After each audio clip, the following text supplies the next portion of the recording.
We live? Yeah. Okay.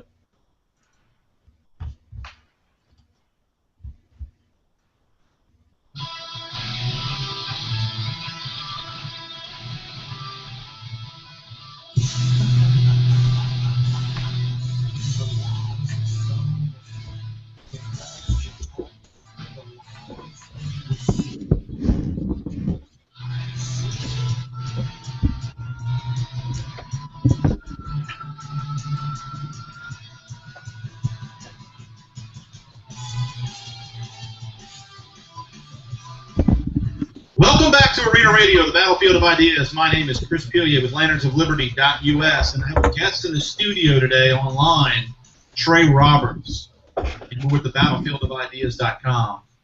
I had a little bit of hiccup there. I don't know what happened, Trey. All of a sudden, my video just went completely out. So if you all were watching that on the other Hangout, apologize, but we're going to get right back to where we left off. So Trey, you were kind of talking about Lemon and Freeman and kind of going into, I believe, which is definitely relative to this whole discussion about the wealth income gap, is the cultural side of it. Because what you were discussing about what this guy had witnessed when he went to third world countries and what he experienced in England is a cultural problem that will not only bring about problems in an economy, but also in the culture. So expand a little more on what you were talking about.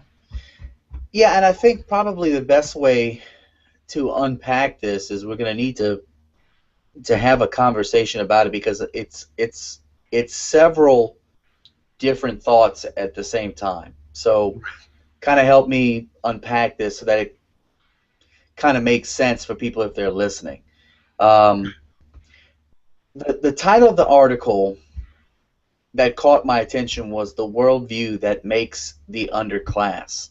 Now, if you think about in America, one of the things that the left, in particular the progressive left, has been really good at is, historically speaking, highlighting the bad sides and the bad things and the bad parts of American history, right, and de-emphasizing the good parts, the principles, the values, the fundamentals that the country was founded upon. It's like your dad is the town drunk, and although he's embarrassing, although you don't want to be seen in public with him, he's still your dad. America, for all of its flaws, fundamentally it comes down to its people, and right, we're not perfect people. So you can have some idealistic principles and values, and you can raise those things up, but ultimately, if the people aren't virtuous, if they don't aspire to those bigger ideals, then you tend to go to your least common denominator. So I got to thinking about the underclass that we've had in America throughout American history. All the way up into the Civil War, we dealt with, and our founders and other statesmen, intellectuals, if you will, the political realm, the religious community, tried to deal with the issue of getting rid of American slavery.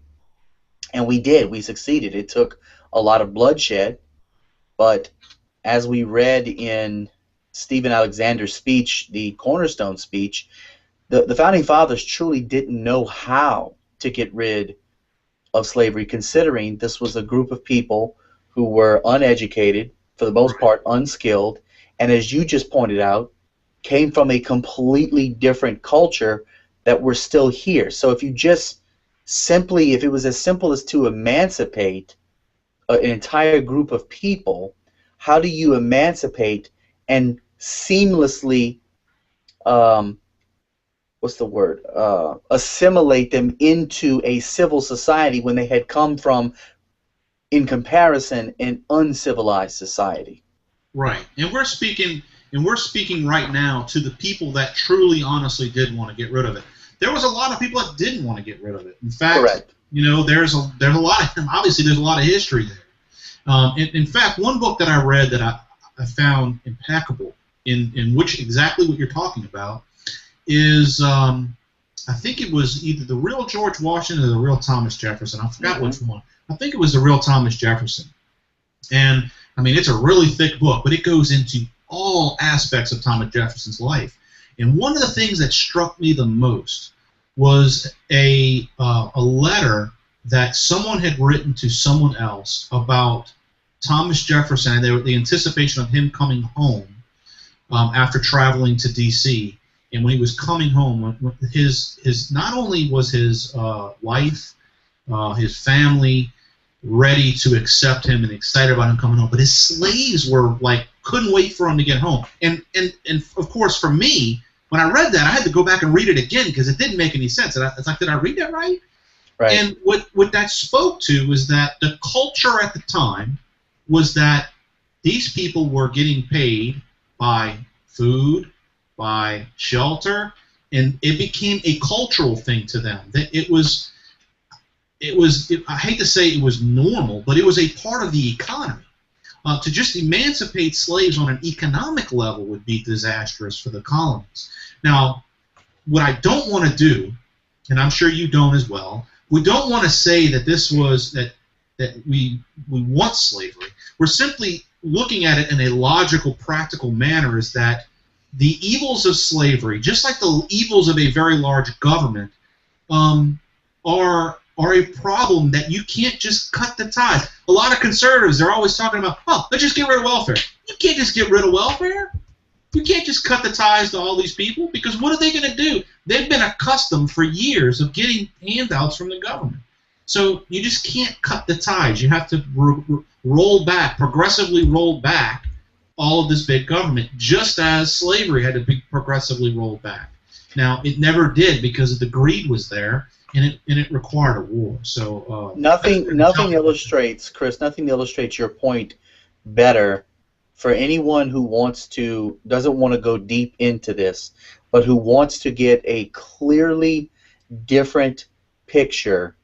In 1951, an author by the name of Elizabeth Yates, she won the Newbery Medal Award that year for the excellence in American children's literature. Right. And she wrote a book called Amos Fortune, Free Man. This is a book on a 7th grade reading level. So literally you can take this book, and if you're an average reading adult, this will be an easy one sit down, 2 or 3 hour read. But it's impactful. I read it with some students over this past school year. The book basically is a biographical novel based on a true story, obviously because it's a biography, of a man named Amos Fortune, who was a prince, who was captured. He was born free in Africa, became a slave, was brought to the United States, and he died a very wealthy man. And this was pre-Civil War. The other thing that I would encourage anyone to get, just to expand your understanding of this time frame. Everything is not just roots. Everything is not, was it 10 Years a Slave or whatever that movie that just recently came out. A Howard Zinn textbook. Correct. Is the Colored Patriots of the American Revolution. There were, in order for a slave to be able to fight in the Revolutionary War, this even predates, the United States of America. But if you had to be emancipated first.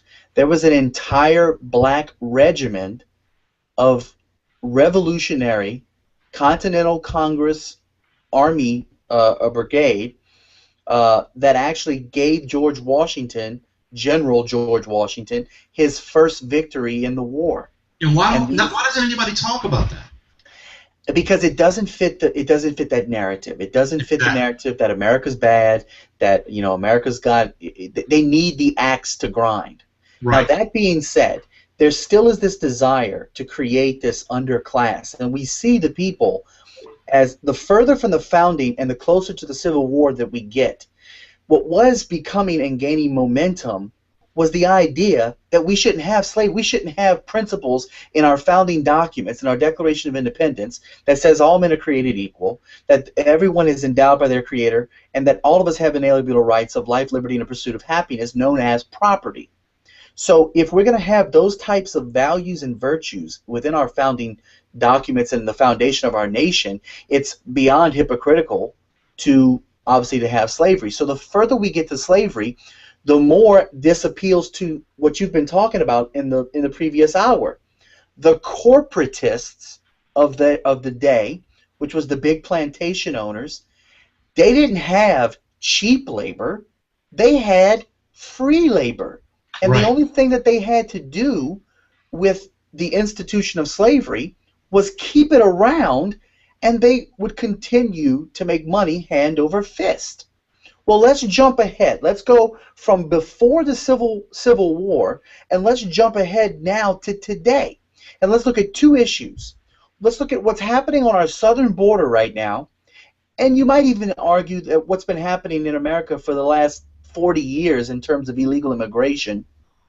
Because before we had this apparent open border policy, there were estimates of 30 million illegal immigrants in the country. That didn't happen overnight. And let's look at issue number two, Common Core. Why would a policy of amnesty, as well as a dumbed down, non-STEM ready education system universally across the United States, why would big corporations, why would the Chamber of Commerce be in support of both of those events, both of those topics, for amnesty and for poor education for our public school system? And I think that's an excellent point. And I think what this plays to is the corporatist versus free enterprise, because the corporatist model is that we're going to educate kids that way when they get out of school they can go to work for a company. It's not about let's educate kids to give them a skill so they can go create their own company. Right. That would be a more conservative libertarian model. Let's go get somebody to build their own business. Let's empower them to become an individual and be independent. But no, the corporatists in the corporations, of course the corporations want cheap labor. So people that always attack corporations understand that it's the corporations that want something that somebody has to give them. So when you have this immigration system that is completely collapsing in on itself, you have two modes of two things that are going on here. You got the corporatists on one side wanting cheap labor, and you're wanting Democrats on the other side, for the most part, that want votes. This idea that the Republicans think they're going to get votes, they know they're not going to get votes. They're playing to the corporatists. And to bring this back to the free enterprise versus corporatism, or the income gap, you hit the nail on the head with the Common Core thing. They want to be able to not only train people to be members of a society that work for big corporations and companies, but they also want to bring in cheap labor. And this all plays into the idea that they have to get that power from somewhere. And that Make no doubt about it. Government. Yeah, make no doubt about it. You hit it on the head. The reason that the Republicans, especially like as we've seen with the Republicans in the House, the reason the Republicans are pushing from the House leadership for amnesty to go through is they're betting on, if we get this through, then big business, then the Chamber of Commerce, they're going to be on our side, and they're going to give tons of money. They're going to contribute to our campaigns. We're going to be able to outspend the Democrats, whereas the Democrats are like, listen, we're not going to get into bed with the corporatists, although we'll get some of the money that they'll give us, plus we'll get all the votes by giving them this new influx of people coming in. We'll give them welfare and education, and we'll promise big things and take care of them from big daddy government. Exactly. And we'll get all their votes in the lower level. So to me, the Democrat strategy is a bottom-up strategy, whereas the Republicans, it's a top-down.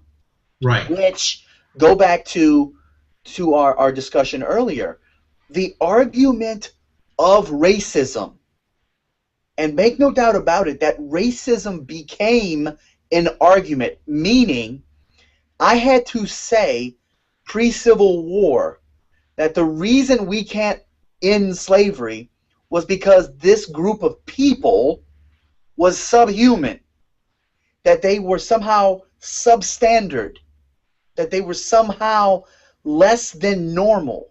And they had to do that because the Constitution says that all human beings have the right, basically, these rights. The only way they can take those rights away from them is to say that they were below human beings. Absolutely. Now look what we're doing now with this influx, this new influx of cheap labor. And let's bring it back to Common Core, and let's bring it back to amnesty. These people are coming from areas of the world where they are, for the most part, uneducated, right, low-skilled, and poor. So any standard of living, even a poor standard of living or a government-subsidized standard of living, is better in America than in their third world hellhole.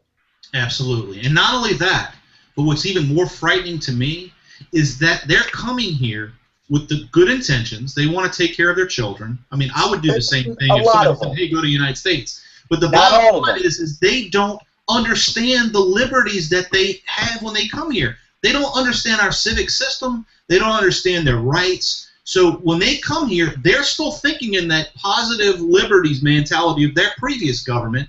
And they're saying, they're coming here going, hey, we're going to vote for that guy because he's telling us he's going to give us more, just like the other guy told us he was going to give us more. So it's ever perpetuating. Now, now that we've kind of, and I really appreciate your help with this because there's no way, man, it's such, I see it clearly, but to articulate it clearly is a whole nother story, right? Right. Okay, so let's dive in and see if we can a little bit, and I want to use Anthony Daniels, Dr. Anthony Daniels. I want to use his argument to unpack the mindset and the worldview that goes into creating an underclass, because we're seeing we had an underclass that was already created around the founding, and we got rid of that underclass. The progressive movement came out of the desire to keep that old underclass and created a permanent underclass to protect their interests. That's what progressivism is motivated out of. Would you agree with that? Yeah, absolutely. Okay. I think there's several different ways to look at progressivism, but I think that at its core, it is elitism where, okay, we can take care of these group of people. It's an us and them mentality rather than an us mentality. So here's what Anthony Daniels says. He quotes King Lear, Shakespeare's King Lear, and this is Edmund, the evil son of the Earl of Gloucester. Here's what he says.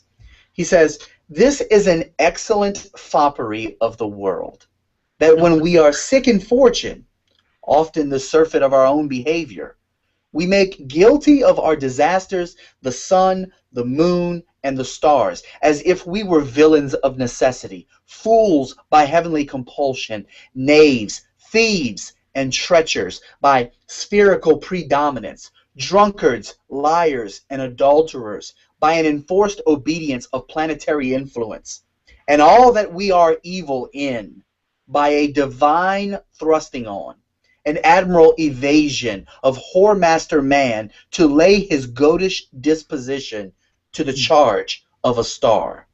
In other words, it's not my fault. It wasn't me.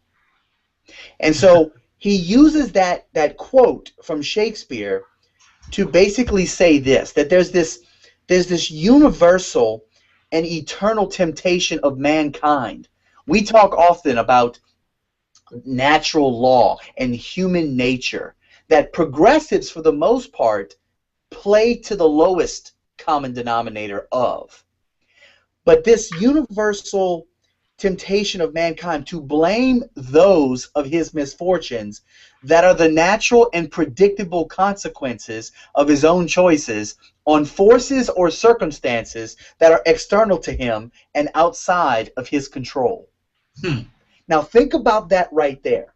If you understand this simple worldview, that it is human nature that when things go wrong, it is the easiest thing in the world to blame external, and I want to use his phrase, external and outside your control forces for the circumstances and situation that you are in. All you got to do is look at your kids. It's the most natural thing to do. So if you want to create an underclass within a civil society, all you have to do is play to that. Exactly. You play to that, but what happens from the top, because we're talking about, ultimately, hopefully we can circle this back around to the income disparity, the income gap. Because if you're at the top, if you're in power, at the moment, at any time, if you have the power, then you play into that. There's ultimately going to be a mass number of people that are going to abdicate their popular sovereignty, and they're going to give you that power and that authority for you to get that control and that power. Exactly, and it's no different between the big government and the big corporations that are involved in the government, because both of those entities are monopolistic, okay? They both have this power. Now, keep in mind that the power initialized, it comes from the government, because the government empowers these businesses by giving them our money. Oh, listen, this is his quote, what you just said. He says, you can create an entire class of persons that has been created that not only indulges in this very tendency of what you just said, but it makes their entire world outlook. And it does it with official encouragement. Absolutely. So when the president gets up there and says that he's going to act alone on amnesty, he doesn't have to send out a PSA to Central American countries. But I joked, and I said, well, if the President of the United States wants to go down as the greatest human being in the history of mankind, you ready for this, Chris? I'm going to drop a bomb right here and explain how Barack Obama can universally be known. He'll be greater than Alexander the Great. He'll go down as he'll be greater than Genghis Khan. All right, you're getting bold here. Here we go. All he has to do. Genghis Khan. All right, I can kind of see that. all he's got to do is declare that any person south of our southern border, we just declare them to be Americans. Look what Pelosi's doing. We grant Central and South America citizenship, and by default, we annex the entire Western Hemisphere except for Canada, and we immediately turn around and invade Canada. I mean, doesn't this kind of play into what Clinton did? What is it, the free trade? NAFTA. Yeah, NAFTA. It's kind of like almost a complete takeover of Central America. Listen, I know I'm being silly. I know I'm being silly by saying, but isn't that in essence what he's doing anyway? Is he's basically saying that if you can get here, I'll grant you citizenship? I mean, it's imperialistic here, what he's doing here, but it's imperialistic that he's actually going over there and doing. Well, and then you've got the First Lady of Honduras who's touring refugee camps in Texas. What are you touring? Do you remember way back when we were researching the machine, how I had drawn out the world, all the different countries, and shown how Russia and China were going to take over this part, and remember all that, and the United States was going to take over Canada. Yeah, that was they were all going to come together to. I mean, that's basically what we're talking about here. Well, that I mean, was the Russian communists. That was the Russian economists who were claiming that, what, by 2020, that this is how the United States would be divided? yeah. That I mean, the Northeast would go to the EU? The fact that we're ignoring borders, regardless if they're American or we're Mexican, whatever, it does. You don't even have to look at it like that. The idea of the border is somewhat of an illusion. It's not. I mean, it's not there. It's an illusion. It's total lawlessness going on down there. But look, I want to go back to what you were saying, because I think this is a very important point to make. Because I always operate in a way to try to expose and show not only the what's being done and the results of what's being done, but how they're doing it. You mentioned before how you take it, we go back down to the almost childlike mentality of blaming external forces for our problems. Right. And then the government coming in and saying that, hey, you got all these problems, we're going to take care of them for you. That nanny state mentality. Well, if you look at all of that together, you can look right in the politician's face and see him doing it. And you hear conservatives all the time talk about the nanny state and talk about all this, but they don't. Sometimes I don't think they see the whole picture like you and I just really discussed. Well, the whole entire mechanism. Dr. Daniels, in his speech that he gave at Hillsdale, he compared. He took the case of heroin addicts, and he said, if you look in the 1950s, heroin addiction in Great Britain was confined to a very small number of people, and principally it was in like bohemian circles in Britain. Well, jump ahead now. It's something like 250,000 to 300,000 people are addicted to heroin in Britain today. Okay, right. And as a doctor, heroin addiction has been presented as some type of bona fide disease that strikes people like rheumatoid arthritis. Okay, even in the United States, the National Institute on Drug Abuse defines addiction to heroin as some type of chronic relapsing brain disease. Okay, right. Be that as it may, he said he would meet with these heroin addicts, and he would tell them, and they would say to him, I would give up heroin, doctor, if I only had the help. And he said what they meant by this was that they would give up heroin if some cure existed that could be administered to them that would by itself, without any resolution on their part, change their behavior. And in this desire, they appeared sincere. But at the same time, they knew that such a cure did not exist, nor would most of them have agreed to take it if it did exist. And his whole point is that this is exactly what government does. Government, knowing that a cure to, you name the social ill, poverty, does not exist, but yet they're going to claim to find it, spend money researching on how to get rid of it. Create it. And the people who are, quote unquote, living in poverty then go, ooh, government's looking out for us. They're going to fix it to where I don't have to actually go out there and do anything to get out of this. Right. And that's the relationship.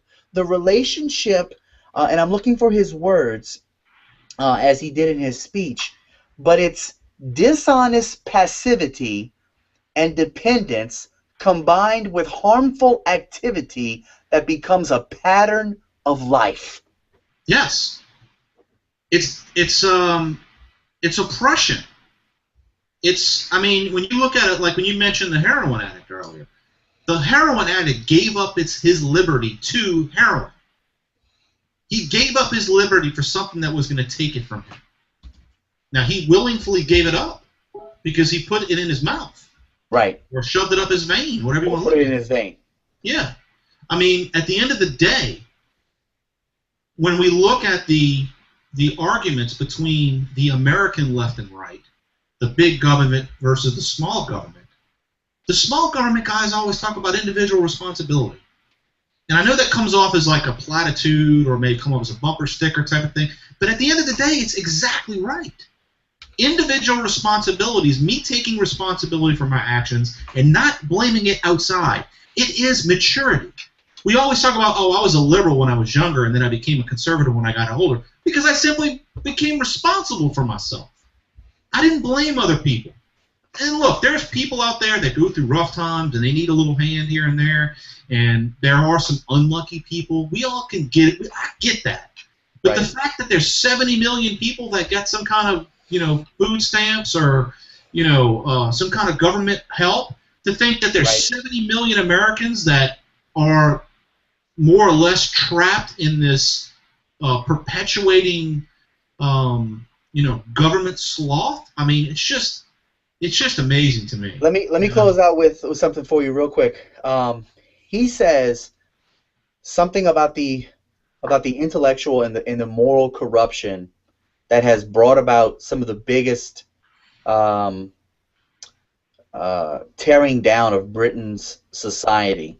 And he says in his speech, I don't know if it's happened in America, but I can confirm to him that it has. And you kind of touched on it just now. He said the governments in Britain of both political parties managed to lessen the official rate of unemployment expedient of shifting people from the ranks of the unemployed to the ranks of the sick. We now live in a society where we have the highest ever recorded in American history people on disability. Right. Our soldiers come over they finish their tour and they come here and they're instantly diagnosed with some type of mental illness. Right. And permanently disabled, right? Right. So, if I could quote Mao Zedong. Wait, what? What did you just say? Yes. If I could quote Mao Zedong, that one antidote is worth 1,000 abstractions. Dr. Daniels said that he had been asked by the courts to examine a young woman who was age 18, who was accused of having attacked and injured her 90-year-old great-grandmother, with whom she lived, and while under the influence of alcohol and cannabis. She had broken her great-grandmother's femur, but fortunately, it did not prove fatal. I asked the young woman in the course of my examination whether her mother had ever been in trouble with the police. Yes, she replied. What for, I asked. Well, she was on the social, she said. On the social, in English, argot means receiving welfare payments. And she was working. So what happened, I asked. She had to stop working. She said this as if it was so obvious that my question must be of that of a mental defect. Work is for pocket money. The public dole is the mean by which one lives. That, ladies and gentlemen, is the view from the bottom, at least in Britain. But it is a view that has been inculcated and promoted from the top. Damn. I mean, it doesn't get much better than that, guys. I mean, I don't know how else better to put this income gap thing. I mean, I've been talking about this income gap, and the post that I wrote it the best I could, but the idea that this is more than just a corporation or big corporations taking advantage of people or big government taking advantage of people. It is a collusion. It is a cultural problem. So not only is it a economic or a legal issue or a policy issue from the government, it is a cultural problem. Because not only is the country being fundamentally transformed legally, it's also being fundamentally transformed culturally. And cultural Marxism is no different than just Marxism in general. It's changing the culture. It's changing the chemistry of Americans to look at the government as not a protector but a provider. And I think that, in closing, I think that this is really what we need to focus on.